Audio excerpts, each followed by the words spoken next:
The kettlebell swing, the most important kettlebell movement and the original kettlebell movement.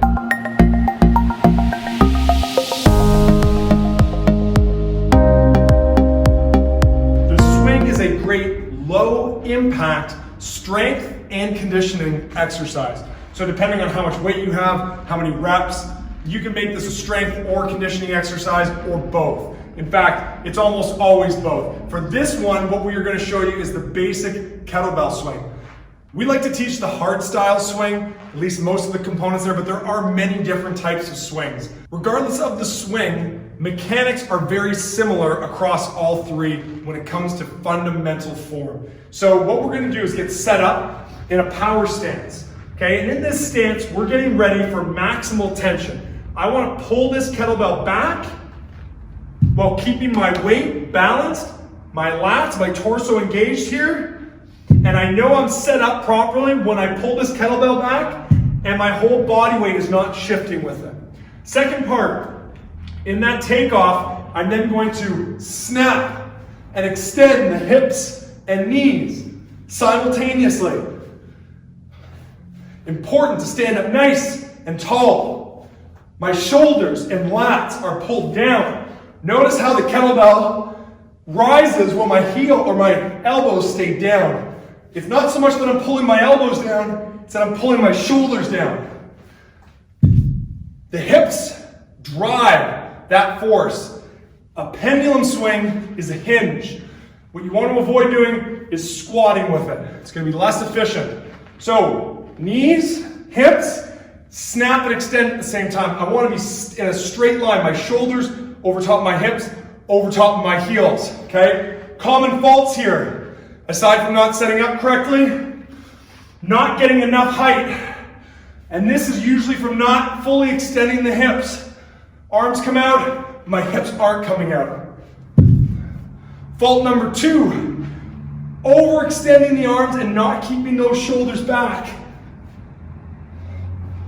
Okay, not having tension through that midsection is going to result in a poor catch when that kettlebell is coming back down, keeping the shoulders down and back. Third common fault, hyperextension. So don't extend the back beyond getting into an upright position. So I want to be here, not here. Okay, so your kettlebell might appear like it's getting higher, but at the consequence of compressing your discs. So you want to stay nice and straight. Fourth biggest fault is just putting that kettlebell back down at the end. So when I'm done with the swing, I don't stop the swing until that bell is on the ground. No lazy swinging. Okay? That's when you hurt yourself and it's sloppy. A small fault, and sometimes goes unnoticed, is not getting full extension, okay, from the arms through the legs. And by extension, I mean you're flexing your hips and your arms coming through the legs. So I call this a short swing, where you fail to fully hinge. And the irony in this is that most people fail to fully hinge because they're trying to protect their back. When they're getting tired, their form starts to break down. But while doing so, you don't allow the kettlebell to fully get absorbed through the back of the legs. And what that results in is your back just getting these little micro bends. And that's usually what results in that low back pain. Okay, that back just getting jacked up from allowing it to flex and extend over and over again. So what that looks like with the bell is little butt taps. So if you watch the bell here, I'm not finishing my extension with the arms, I'm short swinging it, and the bell sort of wraps up between my legs. You can catch this because the handle or the horn of the bell starts hitting you in the thighs. So the fix there is just get a little bit lower. Feel that stretch in the back of the legs?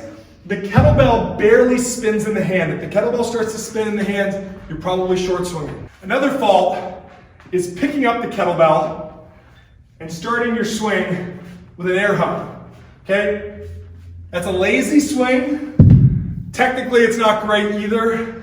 But more importantly, it's generating a bad habit of extending to get your force. You need to start with your hips back to create that momentum. Okay, so start from the floor. It's a way better position for you to create tension and develop better habits. A simple drill to get you started with the swing are starts and stops, or taking off and landing. Getting set up, shoulders are back, pull the kettlebell back, forwards, forwards. Okay? Learning that when the kettlebell comes back, my weight shifts forwards. When the kettlebell comes forwards, my weight shifts back. Second drill you can do is a low swing. So now I get my setup, my takeoff, and all I'm doing is practicing my extension through the knees and the hips. Don't worry about the height. In fact, as kettlebells get heavier, this is what your swing will look like. But this low swing will help teach you how to get the rhythm and timing down in a pendulum swing.